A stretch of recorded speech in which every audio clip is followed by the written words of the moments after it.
22/4/2024 April মাস। বাংলাদেশের সর্বোচ্চ উষ্ণতম মাস হচ্ছে এপ্রিল মাস। এপ্রিল মাসের 22 তারিখ যে ধরনের খরা চলছে, তাপ প্রবাহ চলছে, 42.8 ডিগ্রি তাপমাত্রা। গত 5-6 দিন ধরে এই তাপ প্রবাহ চলছে।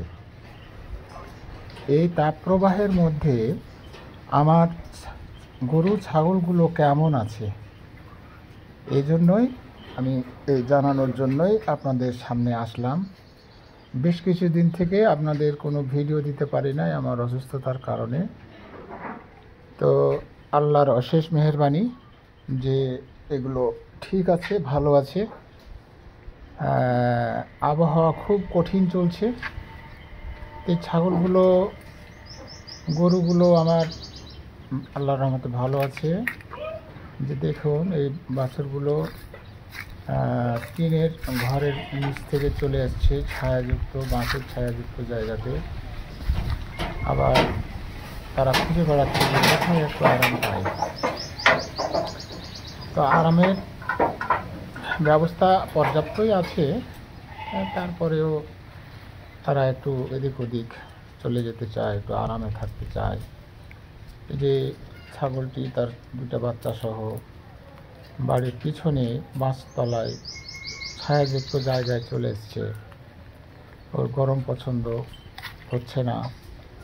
সাদা রঙের ছাগল হওয়া সত্ত্বেও গরম পছন্দ হচ্ছে না। তাহলে কালোদের অবস্থা কি হবে? কালোরা তো খুবই গরমের মধ্যে অসহ্য বোধ করবে, কারণ তাপ সে শোষণ করবে, আর সাদারা তাপ ছেড়ে দেবে।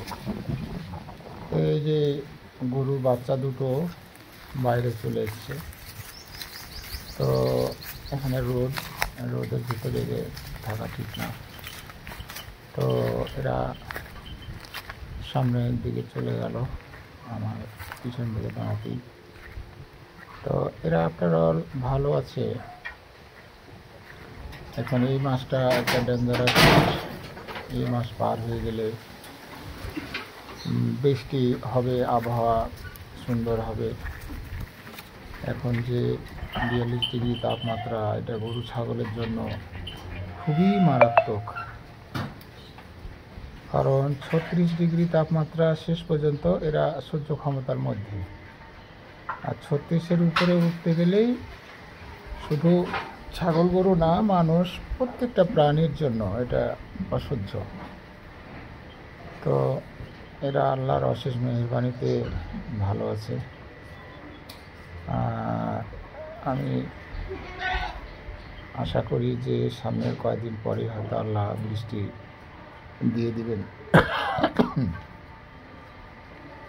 তো বৃষ্টি হলেই যে ঠান্ডা আসবে তা কিন্তু নয়, কারণ এটা আবহাওয়া যেটা সৃষ্টি হয়েছে, গরম আবহাওয়া। পর্যাপ্ত বৃষ্টি বেশ কিছুদিন হয়ে আকাশ যদি মেঘে ঢেকে থাকে, তখন এই তাপমাত্রা কমবে। আর হঠাৎ বৃষ্টি হয়ে গেল, আবার রৌদ্র পড়তেই আছে, তাহলে আরও ভ্যাপসা গরম বেড়ে যাবে, আরও জলীয় বাষ্প বাতাসে ভেসে বেড়াবে, আরও বেশি গরম অনুভব হবে। তো যেটাই হোক, এখন আবহাওয়া যাই হোক, আমাদেরকে টিকে থাকতে হবে। টিকে থাকার সুব্যবস্থা আমাদেরকেই করে নিতে হবে। তো ওই পাশে গরু আর এই পাশে ছাগল, আমি বাড়ির সামনে থেকে এই ছাগলগুলোকে এইভাবে সামনে পিছনে নিয়ে এসেছি। তো এখনও এটা ভালো মতো সেট আপ হয়নি।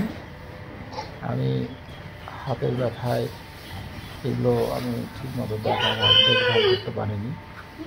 পাটশাকেরা যেভাবে মনে হয়েছে সাজিয়ে দিয়ে ওরা।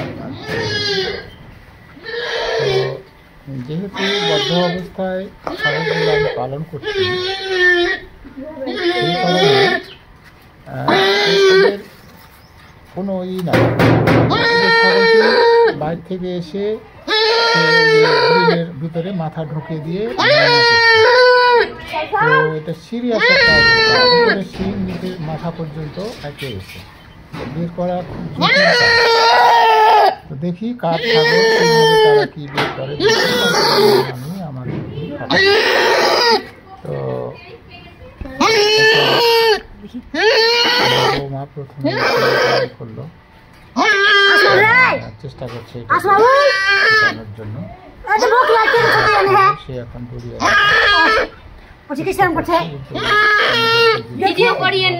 আর মুখ এদিকে চলে এসছে। আগে সামনের দিকে ঠেলে দাও, আগে সামনের দিকে ঠেলে দাও মাথা। ইনশাআল্লাহ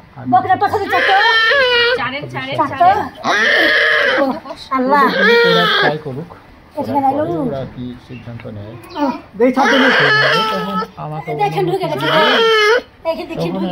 ট্রাই করবো। কোনোদিনই ওকে বের করতে পারবে না, এটা অসম্ভব। আর যে হারে সে 12 মিনিটের মধ্যে, কিন্তু আমি ইনশাল্লাহ ওই সময় দিব না। তো হ্যাঁ, ওটা আমি ছাগলটা বের করে দিয়েছি, বের করে দিলাম, দিয়ে এখন আপনাদেরকে বাকি অংশ দেখাচ্ছি। যে ছাগলগুলো আমার যে সাইজের ছিল, যে যেমন ছিল, আমি তো ছোটো ছোটো ছাগল কিনেছিলাম, আর যে ছোটো ছোটো বাচ্চাগুলো হয়েছিল দুটি বাচ্চা, পরে আর দুটি হয়েছে। তো ওটাই স্টার্টিংয়ে আমি ওই দুটি বাচ্চা আপনাদেরকে দেখালাম। সবচেয়ে ছোটো বাচ্চা হলো